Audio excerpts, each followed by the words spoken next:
stray bullets regularly whiz through the courtyard of the Fotokol High School in northern Cameroon, a terrifying reminder of the Boko Haram gunmen carrying out deadly raids just across the border with Nigeria. Their insides cramped with fear, pupils' eyes dart from their teacher towards the windows during class, unable to concentrate on their lessons. "We have a phobia, the danger is always there," said Boris Buba, a 20-year-old student at the school. "When we are in class, we are always keeping watch on the windows. We can never fully concentrate because we are afraid." As the school year wraps up, pupils gathering in the tree-lined courtyard appear impatient to get their reports and leave as soon as possible. "We are always on the alert," school headmaster Jean-Felix Nyato told AFP, seated behind his desk in a cramped office. "At any moment gunfire crackles on the other side, but also from time to time here in Fotokol." The other side refers to Gambaru, a Nigerian village descended upon by swarms of Boko Haram fighters in May. The extremists opened fire on residents in an attack which local sources say left at least 300 people dead. The Fotokol High School is just 300 meters, nearly 1,000 feet, away from Gambaru, separated by only a small river. However, there is no fence or security for the nearly 600 uniformed youngsters who file into its classrooms every day.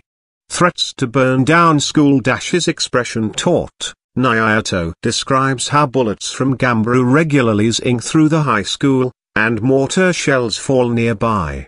However, the headmaster is currently more anxious about flyers that recently appeared on the streets of Fotokol, threatening direct attacks on the school and its teachers. Boko Haram has threatened to burn down the school, customs and government buildings. "We are so scared of being targeted," said another student, Ali Abba. Boko Haram, which has been waging a violent insurgency in Nigeria's north since 2009, loosely translates as Western education is forbidden. The hardline Islamists have burned down many schools, often massacring students in their sleep. In February, nearly 60 Nigerian pupils were killed in an attack on their dormitory before it was razed to the ground. Their deadly insurgency hit international headlines in April when 219 schoolgirls were taken hostage in the remote northeastern town of Chibok. Cameroon, which shares 2,000 kilometers, 1,250 miles, of border with Nigeria, is increasingly targeted by Boko Haram. The Islamist militants have already kidnapped several foreigners there.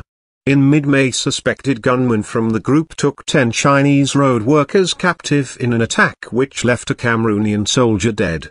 Kidnapping terror. The girls at Fotokol High School are particularly afraid of what Boko Haram may have in store for them.